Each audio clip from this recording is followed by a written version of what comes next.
la cartographie. Et surprenamment, encore aujourd'hui, très peu de montres de sport en offrent une et encore moins en offrent une très complète. Je vais te présenter ce chapitre de la même façon que la lampe de poche un peu plus tôt. Je vais commencer avec l'exemple le plus ordinaire et je vais terminer avec le plus impressionnant.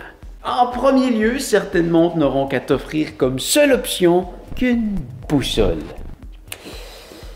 Bon, c'est mieux que rien, mais tu vas voir que comparé aux options qu'on va voir dans quelques minutes, c'est plutôt ordinaire. Au prochain niveau, on retrouve ce que l'on appelle le petit pousset.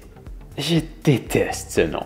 En anglais, c'est ce qui s'appelle le breadcrumb, pour les miettes de pain que tu laisses traîner par terre.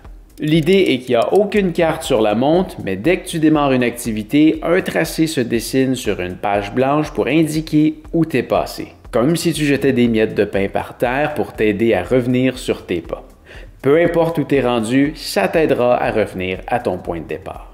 La plupart des montres qui t'offrent cette fonction ont généralement aussi une option qui te permet de t'aider à revenir sur tes pas. Et en général, elles te permettent aussi de t'indiquer la direction et la distance à prendre si tu veux revenir à ton point de départ en ligne droite au cas où tu voudrais piquer directement dans le bois. C'est quand même assez pratique. Le niveau suivant est d'avoir littéralement une carte sur ta montre. Tu es par exemple capable de voir les routes et les sentiers. D'autres te permettent littéralement de voir le nom des rues et des sentiers, les parcs, les antennes au sommet des montagnes, la topographie de la région, les rivières, les toilettes, les restaurants et un paquet d'autres affaires.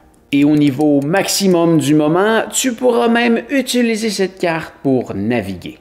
C'est-à-dire que tu pourras littéralement faire une recherche des restaurants autour et la montre te créera un itinéraire pour t'y rendre.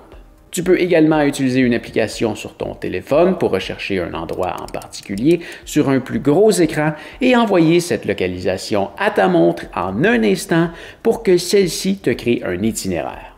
Tu peux également créer des itinéraires manuellement à partir d'une autre application pour passer où tu souhaites précisément. Avec ce genre d'option, plutôt que de revenir sur tes pas, tu peux carrément demander à ta montre de te faire revenir à ton point de départ par le chemin le plus court. Ou celui avec le moins d'ascension, si tu préfères. Il y a certaines montres qui sont même capables de calculer un itinéraire en boucle à partir de l'endroit où est-ce que tu es, pour la distance que tu souhaites, et ce, avec rien d'autre que ta montre. Et cette montre en fait encore beaucoup plus, alors si la navigation c'est quelque chose qui t'intéresse, je t'invite à aller voir la vidéo en haut à droite, sinon ce serait beaucoup trop long à expliquer. Pour vrai, elle en fait vraiment beaucoup.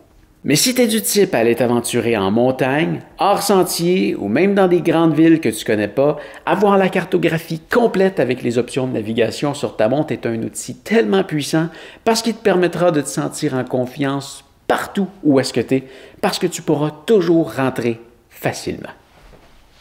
Cette vidéo est un extrait du guide d'achat de montres de sport le plus complet de YouTube. Si jamais tu veux voir la vidéo en entier, tu peux aller juste ici. Sinon, tu peux accéder aux autres extraits juste là.